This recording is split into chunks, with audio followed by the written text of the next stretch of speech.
Good morning students. ਰਾਜੇ ਆਪਣਾ economics ਦਾ first lesson ਚੱਲ ਰਿਹਾ ਹੈ ਸਟੋਰੀ ਆਫ ਦਾ ਵਿਲੇਜ। ਉਸ ਦੇ ਵਿੱਚ ਆਪਾਂ ਪਿੱਛੇ ਮਾਡਰਨ ਫਾਰਮਿੰਗ ਮੈਥਡ ਦੇ ਨਾਲ ਇਰੀਗੇਸ਼ਨ ਦਾ ਕੰਸੈਪਟ ਹੈ ਜਿਹੜਾ ਉਸ ਨੂੰ ਕਲੀਅਰ ਕੀਤਾ ਸੀ। ਤਾਂ ਅੱਜ ਆਪਾਂ ਦੇਖਾਂਗੇ ਸਟਬਲ ਕੀ ਹੈ। ਠੀਕ ਹੈ, ਜਿਸ ਤਰ੍ਹਾਂ ਦਾ ਨਾਲ ਆਪਾਂ ਨੂੰ ਪਤਾ ਹੈ today Punjab is only state which contributes 60% of wheat and 35% of rice to the total crop production in the country. ਪੂਰੇ ਦੇਸ਼ ਦੀ ਜੋ ਪ੍ਰੋਡਕਸ਼ਨ ਹੈ ਉਹਦੇ ਵਿੱਚੋਂ ਕਿੰਨਾ ਹੈ ਕਿ ਜਿਹੜਾ ਹੈਗਾ 60% ਵੀਟ ਅਤੇ 35% ਜਿਹੜਾ ਹੈਗਾ ਇਹ ਰਾਈਸ ਉਹ ਆਪਣੇ ਦੇਸ਼ ਦੇ ਵਿੱਚ ਲੱਗਦੀ ਹੈ। ਠੀਕ ਹੈ, ਮਤਲਬ ਯੂਜ਼ ਹੁੰਦੀ ਹੈ।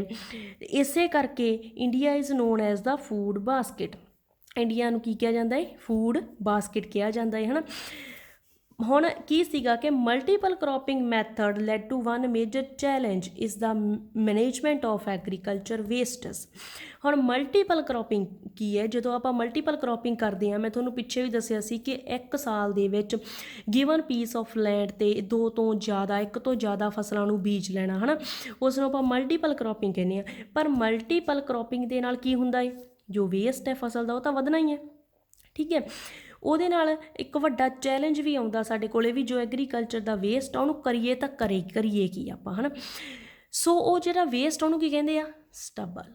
Solid agriculture waste is called stubble. ਜੋ ਸੋਲਿਡ ਐਗਰੀਕਲਚਰ ਦਾ ਵੇਸਟ ਹੈ ਫਸਲ ਨੂੰ ਕੱਟਣ ਤੋਂ ਬਾਅਦ ਜੋ ਵੀ ਪਿੱਛੇ ਬਚਦਾ ਹੈ ਉਸ ਨੂੰ ਅਸੀਂ ਸਟਬਲ ਕਹਿ ਦਿੰਦੇ ਹਾਂ। When harvesting of a crop was done by using traditional methods, ਜਦੋਂ ਕਹਿੰਦੇ ਫਸਲ ਦੀ ਹਾਰਵੈਸਟਿੰਗ ਕਟਾਈ ਹੈ ਜਿਹੜੀ ਉਹ ਡਨ ਹੋ ਜਾਂਦੀ ਹੈ, ਦਾ ਸੋਲਿਡ ਐਗਰੀਕਲਚਰ ਵੇਸਟ ਜਿਹਨੂੰ ਅਸੀਂ ਸਟਬਲ ਕਹਿੰਦੇ ਹਾਂ was used in the form of fuel, fodder, husk ਔਰ ਅਦਰ ਯੂਜ਼ਫੁਲ ਟਾਸਕਸ। ਪਹਿਲਾਂ ਜੋ ਟਰਡੀਸ਼ਨਲੀ ਮੈਥਡ ਦੇ ਨਾਲ ਜਦੋਂ ਕਿ ਫਸਲਾਂ ਦੀ ਕਟਾਈ ਹੁੰਦੀ ਸੀ ਤਾਂ ਜੋ ਵੀ ਪਿੱਛੇ ਬਚਦਾ ਸੀ ਉਹਨੂੰ ਬਾਲਣ ਦੇ ਤੌਰ 'ਤੇ ਜਾਂ ਚਾਰੇ ਦੇ ਵਾਸਤੇ ਜਾਂ ਫਿਰ ਤੂੜੀ ਦੇ ਤੌਰ 'ਤੇ ਜਾਂ ਕਿਸੇ ਹੋਰ ਯੂਜ਼ਫੁਲ ਟਾਸਕ ਦੇ ਵਾਸਤੇ, ਮਤਲਬ ਕਿ ਵੀ ਜੋ ਵੇਸਟ ਸੀ ਉਸ ਨੂੰ ਰੀਯੂਜ਼ ਕਰ ਲੈਂਦੇ ਸੀ, ਰੀਯੂਜ਼ ਉਹ ਹੋ ਹੀ ਜਾਂਦਾ ਸੀਗਾ। ਪਰ ਹੁਣ ਕੀ ਹੈ? Farmer in a hurry to prepare the field for next crop. ਹੁਣ ਕੀ ਹੈ? ਹੁਣ ਫਾਰਮਰ ਹੈ ਜਿਹੜੇ ਉਹ ਕਾਹਲੀ ਦੇ ਵਿੱਚ ਹੁੰਦੇ ਆ ਅਤੇ ਜੋ ਉਹਨਾਂ ਦਾ ਖੇਤ ਹੁੰਦਾ ਉਹਨਾਂ ਨੂੰ ਇਹ ਹੁੰਦਾ ਕਿ ਅਸੀਂ ਇੱਕ ਫਸਲ ਹੁਣ ਲੈ ਚੁੱਕੇ ਹਾਂ ਅਤੇ ਅੱਗੇ ਵੀ ਦੂਸਰੀ ਫਸਲ ਦੇ ਵਾਸਤੇ ਫੀਲਡ ਨੂੰ ਪੂਰੀ ਤਰ੍ਹਾਂ ਦੇ ਨਾਲ ਪ੍ਰਪੇਅਰ ਕੀਤਾ ਜਾਵੇ। Specially after harvesting rice crops and before sowing the wheat crop. ਜੋ ਝੋਨੇ ਦੀ ਫਸਲ ਆ, ਜੋ ਚਾਵਲ ਹੈ ਉਸ ਨੂੰ ਜਿਹੜਾ ਹੈਗਾ ਕੱਟਣ ਤੋਂ ਬਾਅਦ, ਅਤੇ ਜੋ ਵੀਟ ਕਰੋਪ ਹੈ ਕਣਕ ਨੂੰ ਬੀਜਣ ਤੋਂ ਪਹਿਲਾਂ, farmer are forced to burn this stubble.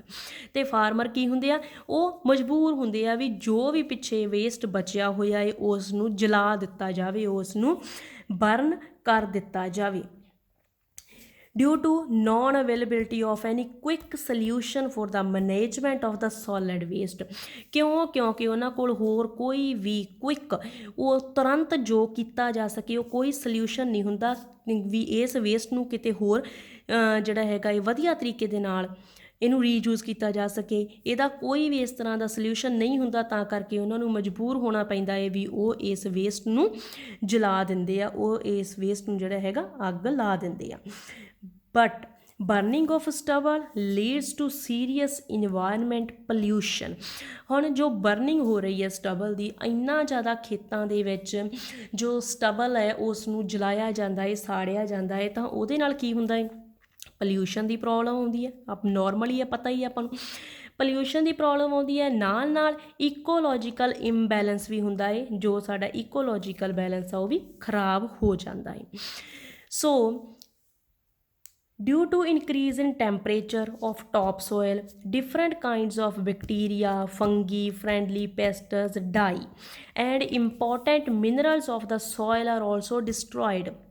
ਹੁਣ ਕੀ ਹੁੰਦਾ ਏ ਵੀ ਟੈਂਪਰੇਚਰ ਇਨਕਰੀਜ਼ ਹੋ ਜਾਂਦਾ ਹੈ ਜਦੋਂ ਅੱਗ ਲੱਗਦੀ ਹੈ ਟੌਪ ਸੋਇਲ ਦਾ, ਤਾਂ ਉਸ ਦੇ ਨਾਲ ਕੀ ਹੈ ਡਿਫਰੈਂਟ ਕਾਈਂਡ ਆਫ ਬੈਕਟੀਰੀਆ ਜਾਂ ਫੰਗੀ ਹੈ ਜਾਂ ਕੋਈ ਵੀ ਹੋਰ ਇੰਪੋਰਟੈਂਟ ਬੈਕਟੀਰੀਆਜ਼ ਆ, ਮਿਨਰਲਸ ਆ ਸੋਇਲ ਦੇ, ਉਹ ਸਾਰੇ ਹੀ ਖਤਮ ਹੋ ਜਾਂਦੇ ਆ, ਵਿੱਚ ਹੀ ਨਸ਼ਟ ਹੋ ਜਾਂਦੇ ਆ।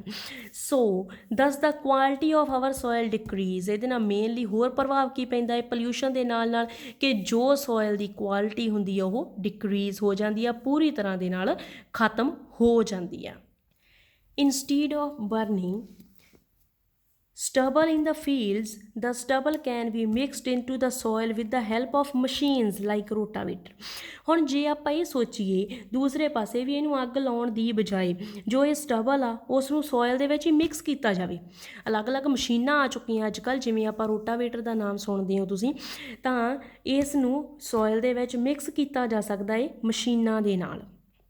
ਨਿਊ ਮਸ਼ੀਨ ਆਈ ਹੋਈ ਹੈ ਰੋਟਾਵੇਟਰ, ਇਹਦਾ ਕੀ ਕੰਮ ਹੈ ਕਿ ਇਹ ਜਿਹੜੀ ਹੈਗੀ ਆ ਵੀ ਜੋ ਸਟਬਲ ਵਗੈਰਾ ਹੁੰਦਾ ਹੈ, ਵੇਸਟ ਜੋ ਪਿੱਛੇ ਬਚਿਆ ਹੋਇਆ ਹੁੰਦਾ ਹੈ ਫੀਲਡ ਦੇ ਵਿੱਚ, ਉਸ ਨੂੰ ਮਿੱਟੀ ਦੇ ਵਿੱਚ ਹੀ ਮਿਲਾ ਦਿੰਦੀ ਹੈ। ਇਸ ਦੀ ਜੋ ਜਿਹੜੀ ਹੈਗੀ ਆ ਬਣਤਰ ਹੈ, ਸਟਰਕਚਰ ਹੈ ਜਿਹੜਾ ਇਹਦਾ, ਉਹ ਇਸ ਤਰੀਕੇ ਦੇ ਨਾਲ ਹੀ ਬਣਿਆ ਹੋਇਆ ਹੁੰਦਾ ਹੈ ਕਿ ਇਹ ਜੋ ਵੇਸਟ ਹੈ ਉਸ ਨੂੰ ਵੀ ਮਿੱਟੀ ਦੇ ਵਿੱਚ ਹੀ ਮਿਲਾ ਦਿੰਦੇ ਆ, ਉਹ ਮਿਕਸ ਅਪ ਹੋ ਜਾਂਦਾ ਹੈ।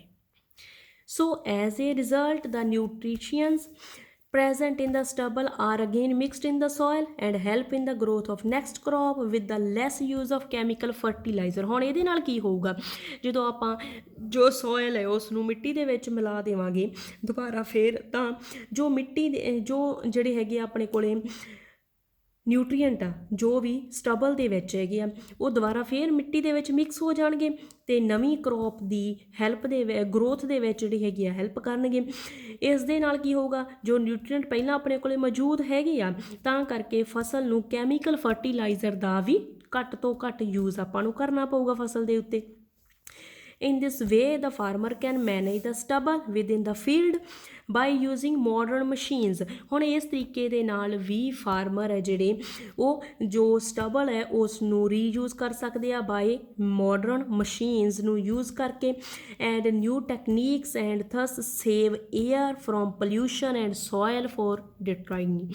ਹੁਣ ਕੀ ਹੈ ਕਿ ਇਸ ਤਰੀਕੇ ਦੇ ਨਾਲ ਇੱਕ ਤਾਂ ਏਅਰ ਨੂੰ ਜਿਹੜਾ ਹੈਗਾ ਇਹ ਵੀ ਅਸੀਂ ਪੋਲਿਊਸ਼ਨ ਤੋਂ ਬਚਾ ਸਕਦੇ ਹਾਂ, ਦੂਸਰਾ ਸੋਇਲ ਨੂੰ ਉਸ ਦੀ ਜੋ ਫਰਟੀਲਿਟੀ ਆ ਉਸ ਨੂੰ ਖੋਣ ਤੋਂ ਵੀ ਬਚਾ ਸਕਦੇ ਹਾਂ।